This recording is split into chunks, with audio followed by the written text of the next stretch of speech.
Good. After that, getting the rest of the way up the exterior of the tree is pretty straightforward until we get to this door. Notice how it's covered with all that brown stuff? Well, it's actually not poop, but dried bark that seals the door shut. We're supposed to use our new best friend Bowser to breathe fire and burn away the bark, but fortunately we can just press down with Mario instead and use his fire breath exactly like Bowser. Okay, yeah, that's not actually a thing. I tried every manner I could think of to avoid this, from clipping in the door, to thudly jumping to the top of the screen, to using Boomer, to even desperately trying a fire burst, but the only thing that works is Bowser's fire. So we'll have to swap over to him, burn away the bark, and then we can immediately swap back to Mario. Inside the Dotwood tree, there is a whole slew of puzzles and platforming that you need to do in order to hit this switch at the top to open the door out, but rather than ponder all of the unique problems that each of these intricately designed puzzles might pose, I'm just gonna do the funny gold bar thing with Slim. This glitch is so easy that it's literally easier than doing this part the intended way. Next up is the Dimentio fight, but he's easy even if you aren't overleveled, so we'll just roll him, climb the rest of the way up, ride the red wind, and then enter the pipe to finish the level. Chapter 3-4 brings us to Fort Francis, which has a decent variety of obstacles for us to deal with. We unlock Carrie here, but honestly, if you already have Dashel, Carrie isn't quite as useful as she normally is. There's a jump or two in here that you're supposed to peach glide across, but running and jumping with Dashel and Mario is more than enough to clear them. Everything in this chapter goes exactly how you would hope until we reach the giant cat door. We can put the keys in as Mario, but nobody is allowed to enter except for Francis or totally hot babes. Everyone else simply gets kitty lasers. With this criteria in mind,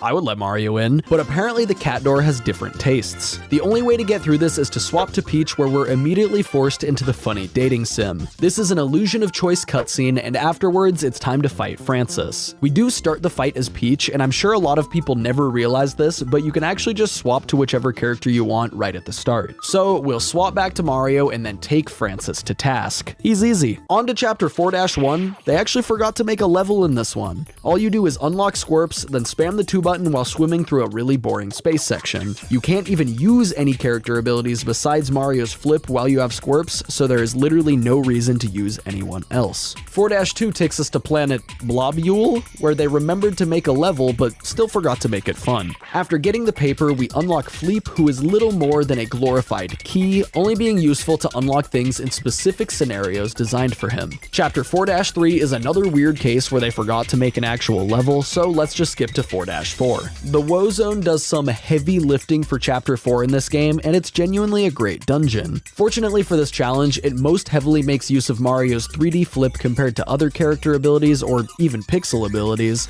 but there are several Peach-intended gaps that we can easily cross with Dashel jumps. I swear, I'm gonna